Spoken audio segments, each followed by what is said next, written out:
Hello again. I'm just going to ask you a question. Do you believe that you came from goo, then to the zoo, then to you? That's simply not true, and I'm going to try and prove that to you.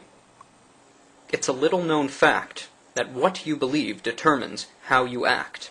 And if you believe that you came from a monkey, doesn't that give you permission to act like one too? It wasn't very many years ago that the Ten Commandments could be found in virtually every single school in America. And now, you won't find them anywhere. Why is that? Well, I'll tell you why. It's because people do not want to be held accountable to their creator, and they'd rather believe that they came from monkeys and can act like animals. And that's why you have kids shooting up their schools, and you have kids doing drugs, and the whole society is falling apart because everyone believes that they came from monkeys, which came from earthworms, which came from slime. Some people believe that Charles Darwin started the theory of evolution. Actually, it was Satan in the Garden of Eden. The serpent came to the woman and said, "For God knows that when you eat of it, the forbidden tree, that your eyes will be opened and you will be like God." It was Satan who wanted to be God, but since he couldn't have the job, he offered the job to Eve. He was in no authority or position to offer the job, but Satan's a liar, so Satan told Eve that she could be like God. And that's what people believe today. They believe they started as an earthworm, and that earthworm, or the first single-celled organism, evolved into a fish or some amoeba or something, and that turned into monkeys eventually, and that turned into humans, and we're evolving and getting stronger and bigger and better. And it's Satanism. Evolutionists have the severe misfortune of believing that they are related to every other form of life on the planet. So, we're going to do a little mental exercise and see if you can figure this out.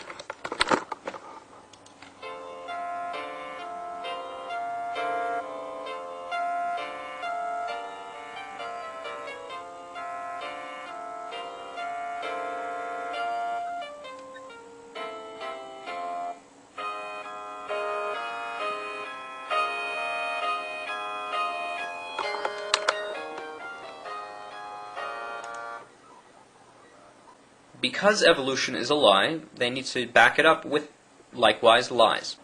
Adolf Hitler once said, "Let me control the textbooks and I will control the state." Alright, let's get a bit more technical. I'm now reading from a textbook, and it says, "Many organisms retain traces of their evolutionary history. For example, the whale retains pelvic and leg bones as useless vestiges." You can see those, the pelvis and the femur. Okay, so if you go to your high school and you find an evolutionary textbook, you'll still find this. They're claiming that whales evolved legs and became cows. That's the stupidest thing I've ever heard, but let's take this a little further.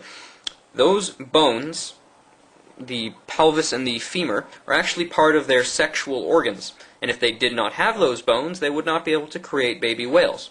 So to claim they're vestigial is a lie.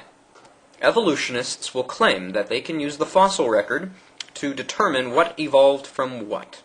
Allow me to demonstrate what an evolutionist would claim to be a successful diagram in showing the evolution of a horse.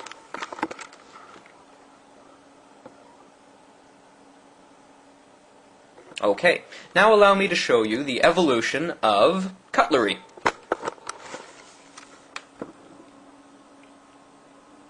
Here you have what can be considered the evolutionary history of cutlery. As you can see, the knife slowly evolved into a spoon over billions of years, then into a spork, and then into a fork. This process took a very long time. I would consider one of the biggest problems with evolution to be the fact that it discredits the intelligent creator in favor of blind chance. I'd ask you, how can blind chance create a seeing eye? Even if you want to go with that and say it just happened, here's the problem. If you believe that you were unintelligently designed, that there was no intelligent hand in your creation, then that means you are a biological machine, a slave to chemical reactions in your brain, which means you can't trust your thoughts. So, if you can't trust your thoughts, how in the world can you claim that what you know is truth? How can you believe in evolution and still claim that your belief is completely founded in reality, when in fact you can't trust your own thoughts? The only alternative is you were created intelligently, and that discredits the whole evolutionary theory. Some people might say that maybe God used evolution to get us here. Well, that's not the God of the Bible, because the God of the Bible says that death came by man's sin. However, evolution says man came by death. Quite opposites. There's a stark contrast between the two, and only one is right, because they are diametrically opposites. In fact, that's proof in the Bible's favor, because if you take it at face value, it is a literal opposite of evolution in every way. In fact, you could come to the theory of evolution by simply looking at what the Bible says and then flipping it on its head. Allow me to give you some examples. I gave you the example that Genesis, which is the first book in the Bible, claims that man brought death into the world by sin, that nothing died until Adam sinned. Evolution claims that death brought man into the world, that no humans existed until millions or billions of years passed, and many creatures lived and died before mankind arrived. This is directly opposed to the Genesis account. Genesis also claims that man started smart, tall, and in direct contact with God. We're finding 12 to 16 to 50-foot man skeletons, bigger than any man alive today. Evolution claims that man started stupid, short, with no God involved. Genesis claims mankind has absolute standards and rules to live by. Evolution claims that we came from the animal kingdom and that we can live and act like animals. Evolution is a lie from Satan. It is a perversion of the truth twisted directly backwards, and people believe it. Do you guys remember the story of Noah's Ark? God flooded the world for some reason. Let's find out why. Genesis chapter 6 verse 4 says, "There were giants," the Hebrew Bible says Nephilim, "in the earth in those days, and also after that, when the sons of God, which are fallen angels, also called demons, came in unto the daughters of men, and they bare children to them. The same became mighty men which were of old, men of renown." So, the demon children were giants. So, God flooded the world to kill them.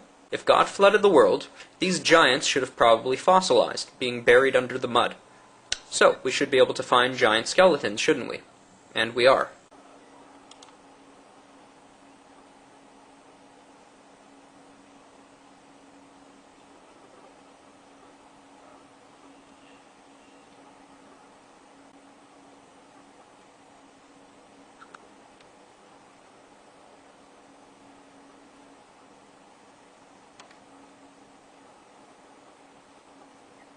You know, I've done a lot of talking about things such as demons and Satan, and they can be pretty scary, but some people pass them off as fairy tales.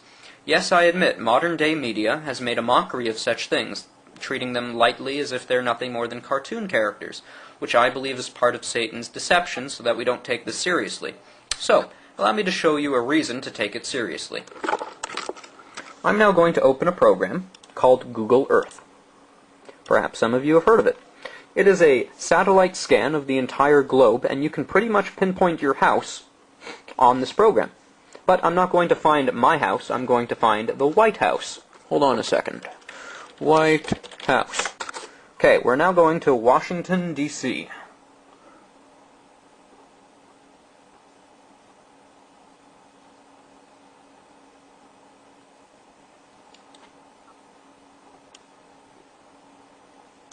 Okay, so it says White House right over there. You see it? If you want me to zoom in more so you can see it quite clearly, you know I'm not lying to you. That is the White House. Okay? So, tell me if you notice anything. Do you see it? Something pointing south? Let me go in for a closer look. Anything? Anything at all? Now, if that doesn't concern you, if you've just passed that off as a small coincidence, tell me, how is it the most important building in the entire world is at the bottom of a giant Satan pentagram? The God of the Bible says that Satan is the ruler of this world. So, it is no small coincidence that the world's governmental superpower, the United States of America, has its headquarters at the world's largest Satan pentagram. Indeed, the children of today are the future of tomorrow, and if they're being taught that they came from monkeys, expect this world to go to the zoo.